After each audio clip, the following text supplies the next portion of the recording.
வணக்கம் சக மாலுமி தோழர்களே, உங்களை மீண்டும் இந்த காணொலியில் சந்திப்பதில் மிக்க மகிழ்ச்சி அடைகிறேன்.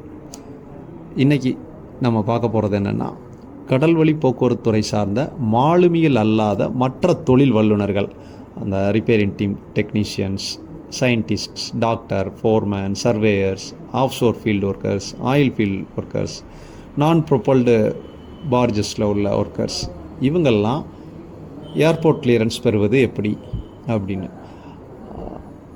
மாலுமிகள் சீஃபேரர்ஸ்க்கு வந்து டிஜி ஷிப்பிங் ஆர்பிஎஸ்எல் லைசன்ஸ் மூலமாக ஏர்போர்ட் கிளியரன்ஸ் கொடுத்து அவங்கள பணியமர்த்துறாங்க. இந்த மாலுமிகள் அல்லாதவங்களுக்காக டிஜி ஷிப்பிங் ரிப்பேரிங் டீம் லைசன்ஸ்னு ஒன்று கொடுத்து அந்த லைசன்ஸ் மூலமாக இவங்க ஏர்போர்ட் கிளியரன்ஸ் செஞ்சு கொண்டு இவங்களோட பணியில் இவங்க சேர்ந்துக்கலாம். இதற்காக சிடிஜியோ இண்டோஸ் நம்பரோ இருக்க வேண்டும் என்ற அவசியம் இல்லை. இதற்கு அவங்கள்கிட்ட பாஸ்போர்ட், டிக்கெட் மற்றும் பணி சம்பந்தப்பட்ட ஆணைகள் மட்டும் இருந்தால் போதும். அதை வச்சு இவங்க இந்த கிளியரன்ஸை ரிப்பேரிங் டீம் லைசன்ஸ் கம்பெனிகள் மூலமாக பெற்றுக்கொண்டு இவங்க பணியில் சேர்ந்து கொள்ளலாம். இதற்காக ஜான்வரி 2018 எம்எஸ் நோட்டீஸ் 2/2018 இந்த லைசன்ஸ் பற்றியும் இதில் எப்படி அவங்க பணியில் சேரலாங்கிறதையும் விலாவரியாக கொடுத்துருக்காங்க.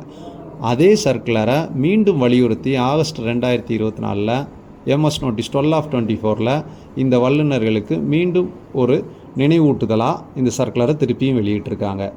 இந்த சர்க்குலர் பற்றின மேலும் விவரங்கள் நீங்கள் தெரியும்னா டிஸ்கிரிப்ஷனில் இருக்க லிங்கை டச் பண்ணிங்கன்னா அந்த சர்க்குலர் வரும். அதில் நீங்கள் படித்து தெரிஞ்சுக்கொள்ளலாம். மீண்டும் உங்களை அடுத்த காணொலியில் சந்திக்கும் வரை உங்களிடமிருந்து விடைபெறுவது உங்கள் மெரனஸ் மென்டர் விமல் ராய்.